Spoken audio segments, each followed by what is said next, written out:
สบายดีน้องๆนักเรียนหมดทุกคนแล้วมื้อนี้เราก็กลับมาเรียนวิชาภาษาลาวหัวบทการผสมพยัญชนะกับสระอุ๋มสระอุ๋มเป็นสระเสียงสั้นและมีมอแมวเป็นตัวสะกดก่อนที่จะเข้าสู่บทเรียนใหม่ก็อย่าลืมกดไลค์กดแชร์หรือว่ากดติดตามคอมเมนต์ให้กำลังใจอาจารย์เด้อเพื่ออาจารย์จะได้มีกำลังใจในการเฮ็ดคลิปดีๆแบบนี้อีกเนาะแล้วเพื่อบ่เป็นการเสียเวลาเรามาเข้าสู่บทเรียนใหม่กันเลยกออุ๋มกุ๋มกออุ๋มกุ๋มขออุ๋มขุมขออุ๋มขุมคออุ๋มคุมคออุ๋มคุมงออุ๋มงุมงออุ๋มงุมจออุ๋มจุ๋มจออุ๋มจุ๋มสออุ๋มสุ๋มสออุ๋มสุ๋มซออุ๋มซุม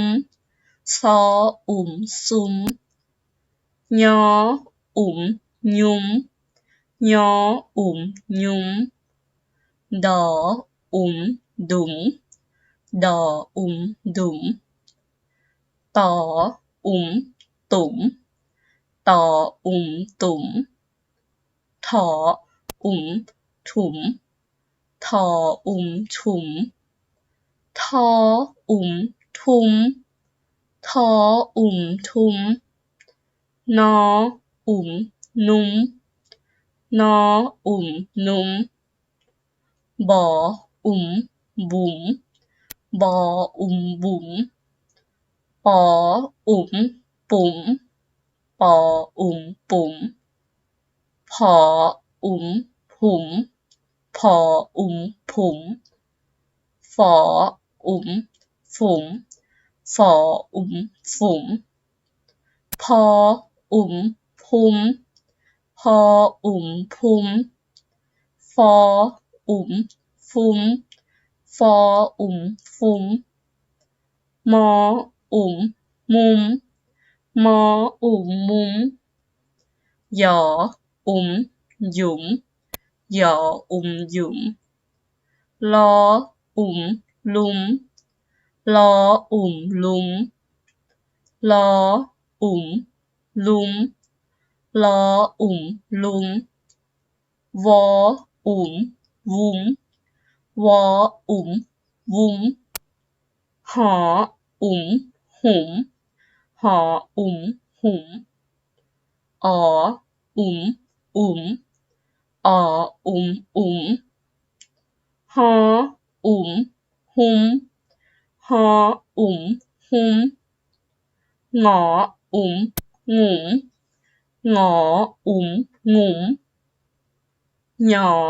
อุ๋มหยุมหยออุ๋มหยุม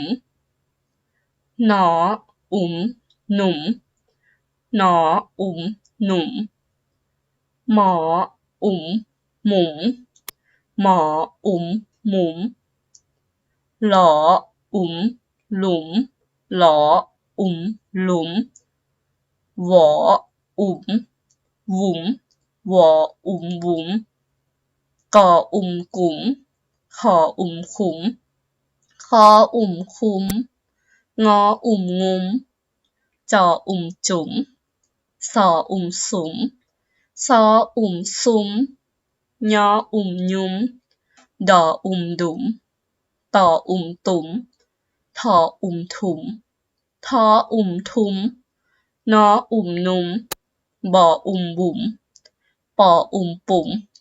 พออุ๋มผุมฟออุ๋มฝุมพออุ๋มพุมฟออุ๋มฟุมมออุ๋มมุมยออุ๋มยุมลออุ๋มลุมลออุ๋มลุมวออุ๋มวุมหออุ๋มหุมออุ๋มอุ๋มหออุ๋มหุมงออุ๋มงุ๋มหยออุ๋มหยุมหนออุ๋มหนุมมออุ๋มหมุมหลออุ๋มหลุมวออุ๋มวุ๋ม และบทเรียนของเราในมื้อนี้ก็จบเพียงเท่านี้เนาะเป็นจังได๋ถึกใจน้องๆนักเรียนหลายๆคนหรือบ่สำหรับสาระอุ๋มถ้าใครรู้สึกว่าถึกใจวิดีโอนี้ก็อย่าลืมกดไลค์กดแชร์หรือว่ากดติดตามคอมเมนต์ให้กำลังใจอาจารย์เด้อขอบใจ